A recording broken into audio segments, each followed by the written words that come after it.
Is the Trump administration's plan to deploy troops in Illinois a step too far?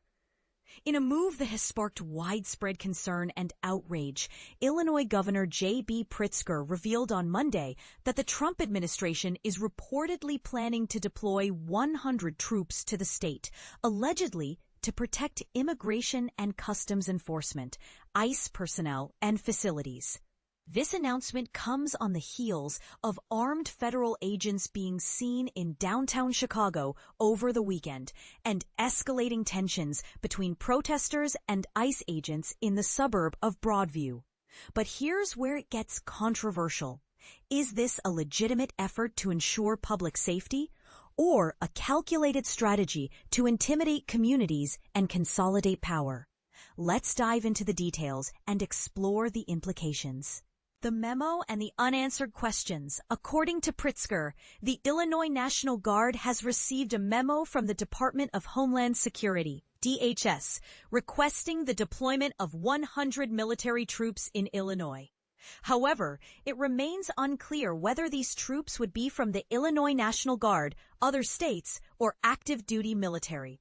This ambiguity has only fueled concerns about the administration's true intentions. Pritzker didn't hold back in his criticism, stating, "What I have warned of is now being realized. One thing is clear, none of what Trump is doing is making Illinois safer."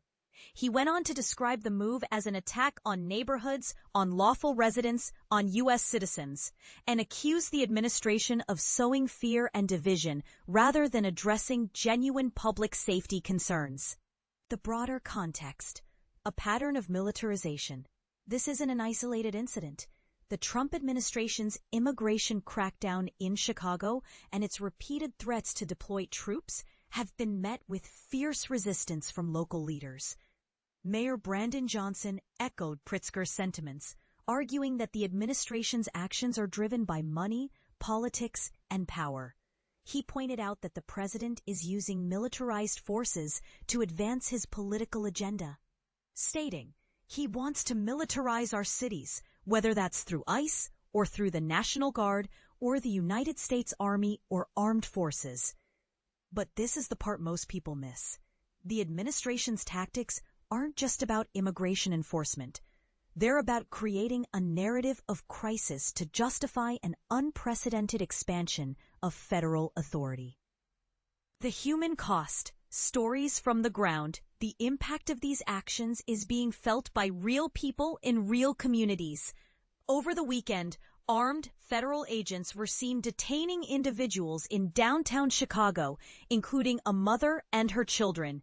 Pritzker highlighted a WBEZ public radio report in which Gregory Bovino, the chief U.S. Border Patrol agent, admitted that arrests were being made based on how they look. This raises serious questions about racial profiling and the targeting of vulnerable populations. Pritzker emphasized, "They're not targeting violent criminals or gang members. They're arresting tamale vendors and deliverymen and shaking down families."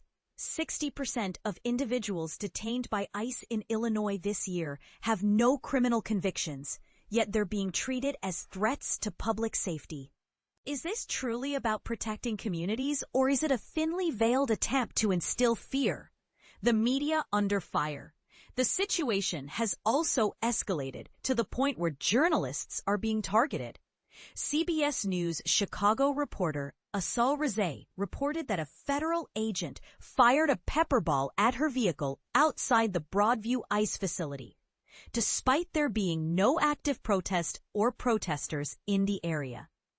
Rezai described the incident, saying, "A lot of it went inside my car and on my face. I immediately felt it burning. I started throwing up."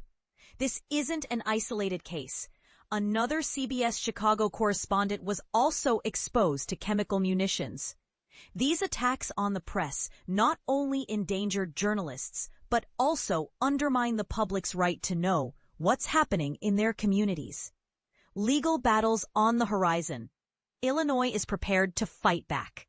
Pritzker and Attorney General Kwame Raoul have made it clear that the state will take legal action if the Trump administration proceeds with the troop deployment. This follows similar lawsuits filed by Oregon and California, which argue that President Trump lacks the authority to federalize the National Guard. Raul stated, "We are prepared. We've had lawyers working over the weekend in collaboration with the governor's office and others." But here's the controversial question. If the courts rule against the administration, will it respect those decisions? Or will it continue to push the boundaries of executive power?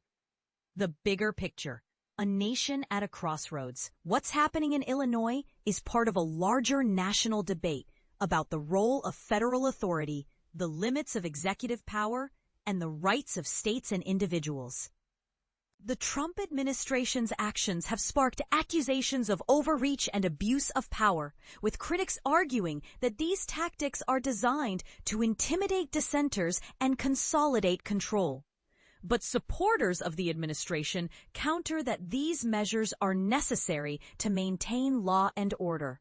Where do you stand? Is this a legitimate exercise of federal authority or a dangerous precedent that threatens the very fabric of American democracy? Final thoughts and a call to action. As the situation in Illinois continues to unfold, one thing is certain. This is a moment that demands attention, discussion, and action.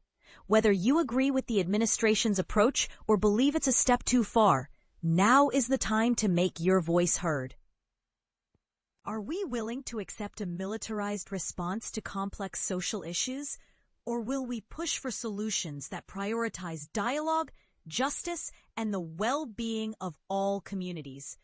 The choice is ours, and the consequences will shape the future of our nation. What do you think? Share your thoughts in the comments below. Let's keep this critical conversation going.